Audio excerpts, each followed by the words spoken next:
He was a 2-bit content creator who was stone cold busted and canceled. The Taxil Hoax was not a singular event, and instead a 12-year exercise in pushing the limits on just how far libel and slander will take you. The answer is straight to prison, and that is exactly what Leo Taxil was faced with. If you've done enough research to participate in Masonic slander, then you're already familiar with the Taxil Hoax. You just didn't scroll down far enough. Allow me.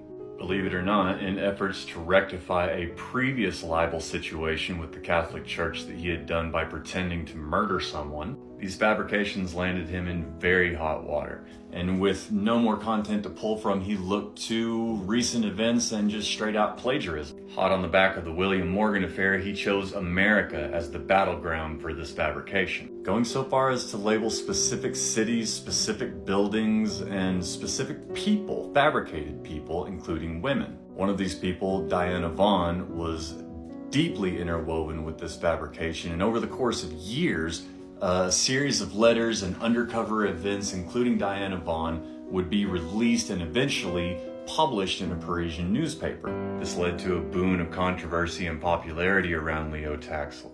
Freemasons of the time probably didn't take it seriously enough. In their benevolent nature, dismissed it oftentimes, and ironically, there's been noted cases of people even participating in the scandal, in the slander, having no prior connection with Leo Taxil at all, probably just being pranksters or caught up in the weirdness of their day. It was the late 1800s. I don't know. I was not paying attention.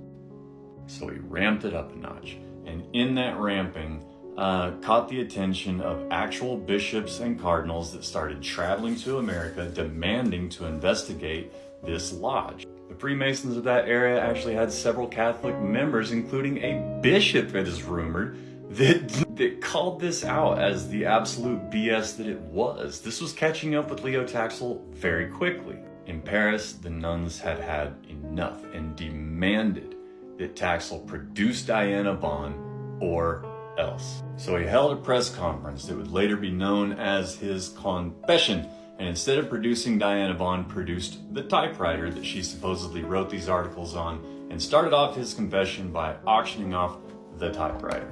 It should be known that he was deeply apologetic to the clergy and to the nuns during his confession, and tried to frame the entire thing as a grand joke, a practical joke. In the end, he repeatedly said over and over that he worked for a swamp rag. He thought it was absolutely known that these were tabloid grade publications, and he rode that wave. His confession was just as flimsy as his fabrications were, full of misdirections and just endless circle talk. The self-labeled grand prankster failed to amuse anyone.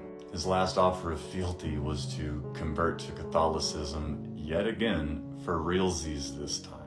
Before he died, he gave another interview where he was asked the question again, Leo, why'd you do it? He stated that during times of the fabrication, when he was thinking out these characters and these events, these little detective stories that were supposedly going on, he knew when he was pushing it too far, and he would sort of angel talk to himself, keep it within these lines. He held on till the bitter end that he really thought that people could see through the fabrication as the entertainment that it was.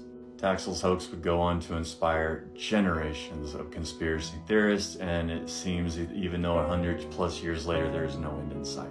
He did it for the ducats. He did it for the clicks. He did it because it was literally the only paying job the guy ever had. And so, in the end,